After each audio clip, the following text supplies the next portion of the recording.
Oh, yes. I was telling you about I get all the salt. Yes, the high temperature salt. And I was trying to be nice to humanity, but it seems that those in office, those government employees, decided they were more important than the rest of the people that live in the world. Yes. Now, there was a third way to make fresh water. It's called a smelter. Yes. I wanted to put a big smelter over there towards Detroit where they manufacture automobiles. Yep. And then one outside of Vegas, about 20 miles outside of it, where they manufacture appliances and heat pumps. Then the world's largest smelter, about 20 miles outside of Phoenix, Arizona, where I designed a kind of pump that uses the waves to pump salt water. Yes. Now, the salt gets stuck in the metal, but these other desalinators where I wanted all that salt for the salt fusion filters of the electric grid of the world, yes, they're worth quite a bit of money. I actually use recycled tires to insulate them so that when the electricity of the grid goes through them, yes, they do a filtration, and then there's no leaking of electricity. It cools down the electric grid so that you can use your electronics. Yes. But what I found out was the smeltering of the junk cars that I want to do in Arizona, yes, and in Vegas, and in Detroit, yes. Well, I can throw some of this real high temperature desalinated salt into the mix, yeah, and I can make wiring.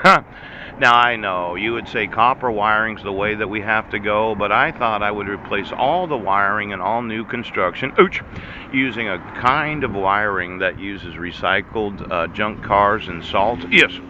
And it does conduct electricity probably better than copper when you really think about it. Yeah.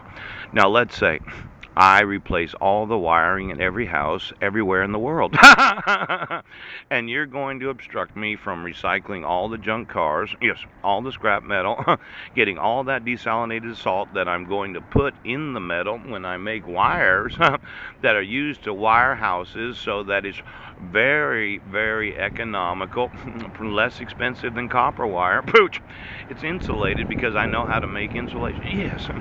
Now, there's a big concern that when you obstruct my right to earn an income, because you're going to make me go on universal health care coverage, yes, and you're going to make me go to court, yes, and you're going to make me have mental health evaluations without my consent, yes, without any actual enforcement of the civil rights laws of the United States, I'm going to sue you, okay?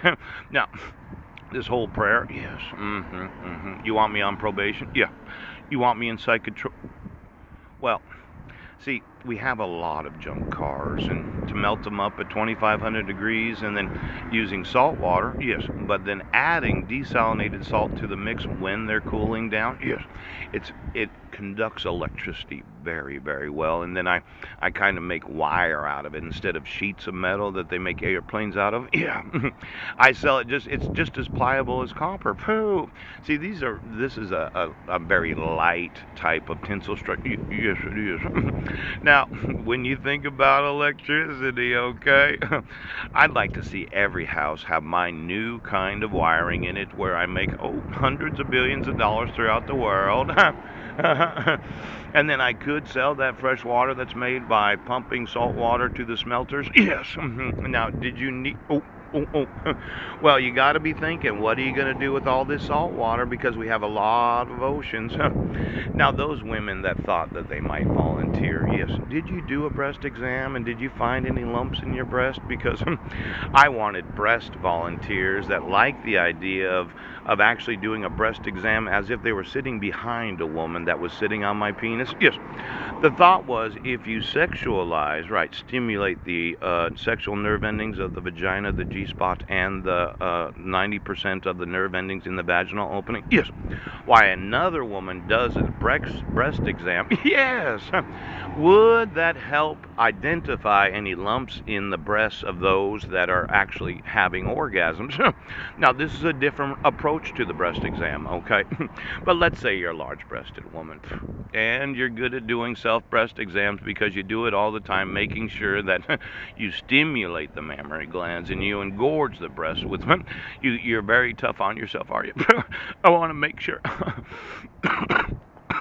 Now, I just was looking for some large-breasted volunteers from nations throughout the world that like doing breast exams behind a woman that is just about ready to give herself an orgasm. And of course, I volunteered my penis. I think it's really important that you make sure that you don't have anything in your breast that would hinder your enjoyment of the orgasm. Now, today I'd like to have my sons and this whole fraud of my sister holding Legina. You didn't put Legina in any school, did you? Because if you did and you didn't prosecute Mike Van Proyen for using an image of my sister instead of his actual wife, I'm pretty fucking sure that